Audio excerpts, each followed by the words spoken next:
दोस्तों, श्रीलंका वापस से सुर्खियों में बन चुका है। वो इतनी सुर्खियां बटोर रहा है कि कहीं ना कहीं ये लग रहा है कि श्रीलंका के अंदर तख्ता पलट ना हो जाए, श्रीलंका के अंदर गवर्नमेंट जो है वो चेंज ना हो जाए। ये भारत के पड़ोसी देशों को क्या हो गया है? ऐसा कौन सा वायरस घुस गया है इनके अंदर कि हर बार तख्ता पलट हो जाता है? आप म्यांमार के अंदर देख लीजिए, तख्ता पलट हुआ। पाकिस्तान के अंदर देख लीजिए, आगे होने वाला जो समय है उसमें होने वाला है। आप बांग्लादेश के अंदर देख लीजिए, आप नेपाल के अंदर देख लीजिए जिस तरीके से जैनजी ने प्रोटेस्ट किया। आप म्यांमार के अंदर देख लीजिए, और अब जो है वो श्रीलंका का नंबर आने वाला है। तो श्रीलंका अब उसी कगार के ऊपर है कि श्रीलंका में कभी भी कुछ भी हो सकता है। श्रीलंका के अंदर जिस तरीके से गवर्नमेंट रन कर रही है और वहां की जो प्रधानमंत्री हैं वो बड़ी हम लोग कह सकते हैं कि डायनेमिक है। ये कहने के लिए अच्छा है कि डायनेमिक है, लेकिन रियलिटी कुछ और है। मैं प्रधानमंत्री के बारे में कहना चाहूंगा, श्रीलंका की प्रधानमंत्री जिनकी डिग्री जो है वो कहां से हुई है? इंडिया से हुई है, एंथ्रोपोलॉजी के अंदर। एंथ्रोपोलॉजी के अंदर पढ़ाई की, इंडिया से भी की, ब्रिटेन से भी की, और आज श्रीलंका का शासन संभाल रही हैं। लेकिन जिस तरीके से इन्होंने चुनावी जो भाषण दिए थे और हमेशा ये कहा है, फ्रीडमली फ्री होकर ये कहा कि मैं श्रीलंका के जो सिटीजन्स हैं इनके लिए काम करूंगी, मैं जो है वो डेमोक्रेसी को और मजबूत करूंगी, और इंडिया के साथ में जो टाइप किए हुए हैं उनको और भी मैं आगे बढ़ाऊंगी, चाहे वो फ्री ट्रेड एग्रीमेंट हो या फिर कम्युनिकेशंस के कई एग्रीमेंट हो, या फिर इंडिया जो है वो इन्वेस्टमेंट करना चाह रहा है श्रीलंका के अंदर, वो सारे जो टाइज हैं उनको मैं आगे बढ़ाऊंगी। लेकिन हो नहीं रहा है।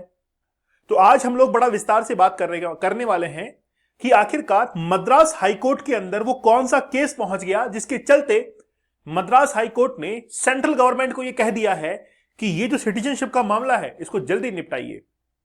देखिए क्या है, कंसिडर प्ली बाय तमिल।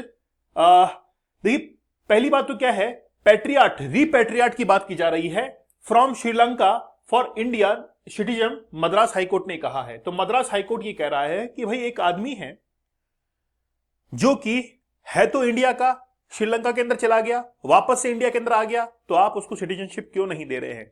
क्या है पूरा मामला, वो बड़ा मैं विस्तार से आपको बताऊंगा कि आखिरकार मद्रास हाईकोर्ट की यहां पर केंद्र सरकार को एक फटकार क्यों है। दोस्तों, हमारा 75 डेज का हार्ड चैलेंज। देखिए, आपने सपने बहुत देखे हैं जिंदगी के अंदर, और बड़े बड़े सपने देखे हैं कि मुझे ये हासिल करना है, मुझे ये आदमी बनना है, मुझे वैसा बनना है। लेकिन आप कभी अपने इंटरनल जो पावर है उसके ऊपर ध्यान नहीं देते हैं। आपकी जो पावर है वो वेस्ट होती है कहां पर? गलत एडिक्शंस के अंदर। मैं चाहता हूं कि आपकी लाइफ के अंदर कंसंट्रेशन हो, आपकी लाइफ में फोकस हो और आप जीवन में आगे बढ़े। लेकिन इसके लिए आपको खुद को चैलेंज करना पड़ेगा, और 75 डेज का हार्ड चैलेंज जो कि आपके लिए है, आप इसको जरूर एक्सेप्ट कीजिएगा। मैंने 75 टेक्निक्स बताई हैं अपने 75 डेज लाइव सेशंस के अंदर कि कैसे आप इस एडिक्शन से बाहर निकल सकते हैं। और वो ऐसा वैसा नहीं, रिसर्च पेपर की बेसिस पर मैंने बताया कि आप उन टेक्निक्स को अपनाइए।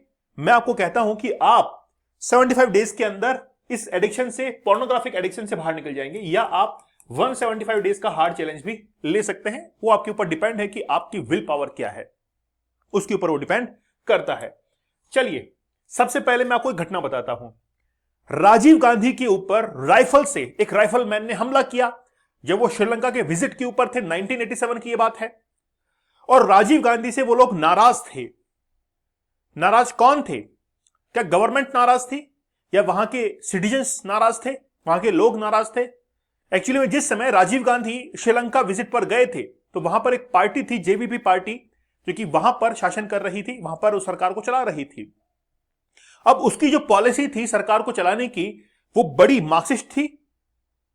वो हमेशा ये मान के चले कि जितना भी हम लोग कह सकते हैं कि हिंसा का रास्ता जो है उसको भी वो अख्तियार कर सकती थी। ऐसी एक विचारधारा, मार्क्सिस्ट जो विचारधारा होती है, उस तरीके से वो लोग चला करते थे। अब एक्चुअली में क्या है कि उसी विचारधारा से प्रभावित वहां के लोग भी थे, होंगे, ऑब्वियस सी बात है। तो वहां एक राइफलमैन ने राजीव गांधी के ऊपर हमला किया था। अब इस पार्टी का नाम आप याद रखना, क्योंकि जिस पार्टी का मैं जिक्र कर रहा हूं वही पार्टी चाइना का फेवर लेती है। जब उस पार्टी से प्रधानमंत्री बना तो वो श्रीलंका विजिट के ऊपर गया, क्योंकि जो मार्क्सिस्ट विचारधारा थी वो कहीं ना कहीं सपोर्ट कर रही थी चाइना के द्वारा, और चाइना पहला विजिट हुआ। और अभी जो प्रधानमंत्री हैं वो काफी लिबरल हैं, उनकी जो पॉलिसी है वो लिबरल पॉलिसी है, और लिबरल पॉलिसी के तहत वो इंडिया को सपोर्ट करती हैं। अब इंडिया से उनकी एजुकेशन हुई है, इंडिया से ही उन्होंने एंथ्रोपोलॉजी के अंदर डिग्री की, ब्रिटेन से डिग्री की, और उसके बाद में श्रीलंका की प्रधानमंत्री बनी। तो उन्होंने क्या किया, इंडिया विजिट किया रिसेंटली, 1 महीने पहले भी, और जब वो प्रधानमंत्री बनी थी तब भी उन्होंने विजिट किया था। अब दोनों चीजों के अंदर कॉन्फ्लिक्ट नजर आ रहा है कि एक पार्टी जो कि चाइना को सपोर्ट करती है, एक पार्टी जो कि इंडिया को सपोर्ट करती है, जो कि अभी एग्जिस्ट कर रही है श्रीलंका के अंदर। ठीक है, अभी आगे जाकर मैं आपको बताऊंगा, बड़ा इत्मीनान से बात करेंगे। Once again highlighting legacy issue between India and Sri Lanka. ये एक इशू क्या आ चुका है कि मद्रास हाईकोर्ट के पास में एक पिटीशन पहुंची, उसके बाद में मद्रास हाईकोर्ट ने सेंट्रल गवर्नमेंट को यह कह दिया कि आप एक ऑर्डर पास कीजिए, जो कि श्रीलंका मतलब एक व्यक्ति है जो कि तमिलनाडु का रहने वाला है, मतलब उसकी पूर्वज वगैरह तमिलनाडु के रहने वाले हैं, और वो जो है सिटीजनशिप चाहता है इंडिया की। इसका नाम है आर थियांगा विजयन। ये जो व्यक्ति है ये बेसिकली पिछले कुछ सालों से इंडिया के अंदर रह रहा है। अब ये जाता है मद्रास हाईकोर्ट के पास में कि हमको सिटीजनशिप चाहिए इंडिया की, लेकिन इंडियन गवर्नमेंट दे नहीं रही है। तो फिर मद्रास हाईकोर्ट ने पूछा कि क्यों नहीं दे रहे हैं सिटीजनशिप इसको। अब कहानी क्या है इसके पीछे कि 1983 के अंदर ये जो व्यक्ति था वो इंडिया के अंदर आ चुका था। अब इसके जो पूर्वज थे, फादर एंड फोर फादर, जिनका जन्म इंडिया के अंदर हुआ, और इंडिया से फिर वो तमिलनाडु चले गए ब्रिटिश जब एरा था उस समय। तो अब इस व्यक्ति का जन्म तो श्रीलंका के अंदर होता है, लेकिन ये कह रहा है कि मेरे जो फादर हैं, फोर फादर है, उनका जन्म तो कहां पर हुआ, इंडिया के अंदर हुआ। तो आपको मुझे ये जो सिटीजनशिप है इंडिया की वो देनी चाहिए, मुझे इतना लंबे समय भी हो चुका है यहां पर रहते हुए। तो मद्रास हाईकोर्ट ने फिर कहा इंडियन गवर्नमेंट को कि सिटीजनशिप जो है वो क्यों नहीं दी जा रही, इसके ऊपर क्वेश्चनिंग हो गई है। लेकिन ये मामला इतना तूल पकड़ गया कि इस व्यक्ति के पीछे और भी कई सारे लोग ऐसे आ गए जिनको सिटीजनशिप चाहिए थी इंडिया की, और ये मामला मद्रास हाईकोर्ट के अंदर पहुंच गया, और श्रीलंका और इंडिया का मुद्दा जो था वो वापस से गरमाना शुरू कर गया। अब Sri Lankan citizens on national crisis, तो वही एक नेशनल क्राइसिस जो है वो बन चुका है। मतलब श्रीलंका के अंदर बहुत सारे ऐसे लोग हैं जो कि आज ये डिमांड कर रहे हैं कि हमको इंडिया की सिटीजनशिप चाहिए। तो ये एक बेसिकली एक प्रूफ हो सकता है, एक हम लोग कह सकते हैं कि जिस तरीके से हलचलें चल रही है श्रीलंका की गवर्नमेंट जो है वो कभी भी कुछ भी वहां पर हो सकता है। तो ये क्या हुआ है आखिरकार भारत के पड़ोसी देशों को? क्या भारत के पड़ोसी देशों को वाकई में जिस तरीके से गाइड किया जा रहा है, मतलब गाइड करने वाला कौन है?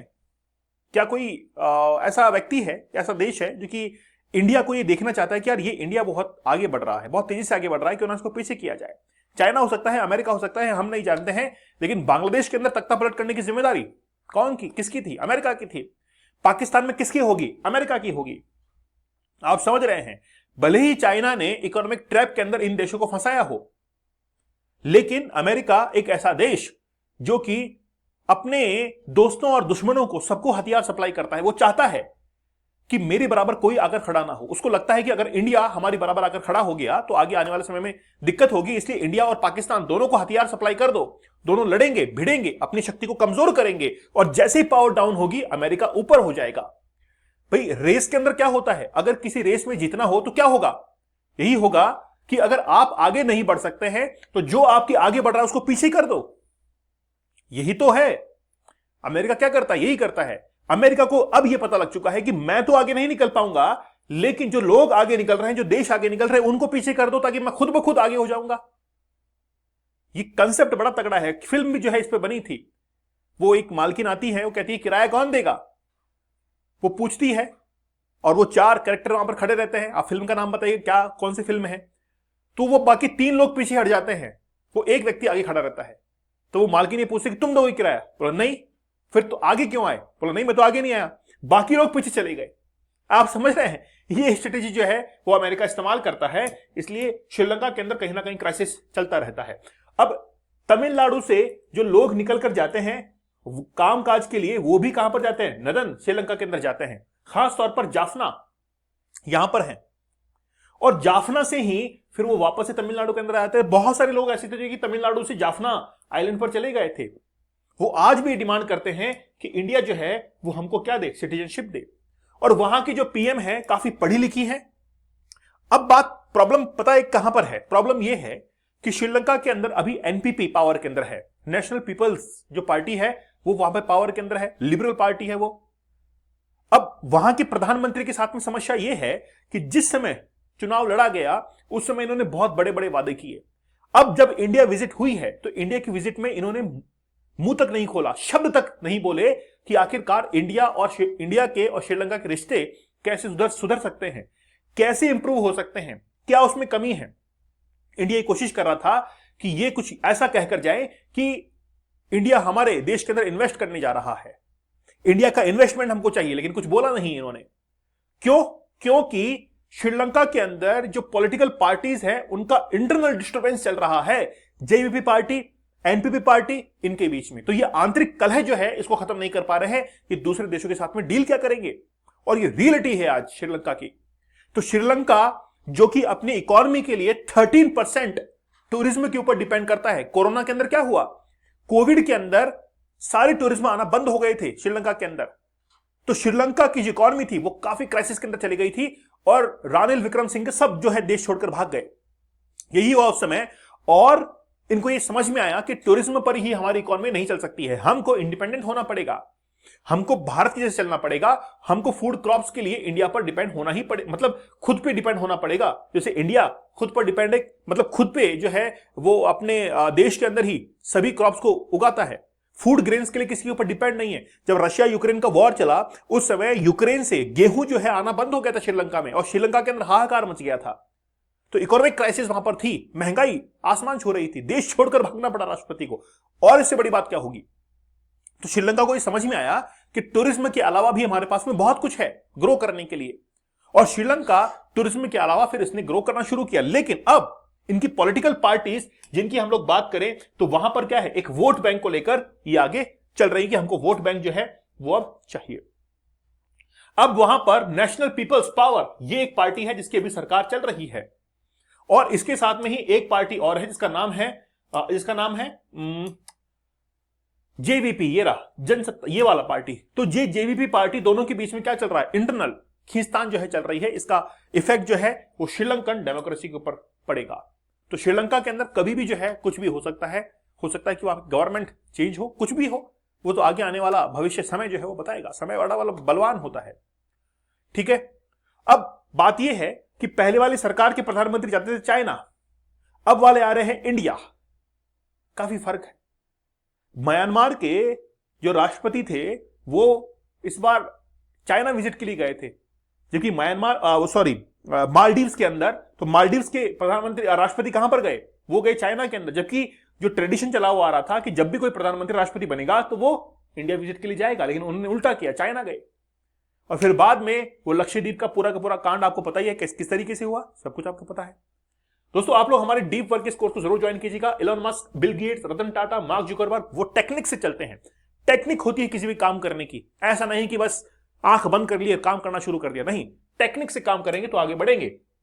75 डेज का हार्ड चैलेंज या फिर 175 डेज का हार्ड चैलेंज आप लोग जरूर ज्वाइन कीजिएगा अगर आपको इस एडिक्शन से बाहर निकलना है। नहीं तो एडिक्शन आपको मुबारक है, आपकी जिंदगी जहां पर है वहां पर तो है ही ना। अगर जिंदगी में आगे बढ़ना है तो कुछ तो आपको जो बैड हैबिट्स हैं उनको छोड़ना ही पड़ेगा। दोस्तों आप लोग टेलीग्राम दीपक इंदौर ऑफिशियल पर जरूर ज्वाइन कर लीजिएगा। तो मिलते हैं आप लोगों से अगले सेशन के अंदर, तब तक धन्यवाद, थैंक यू, जय हिंद।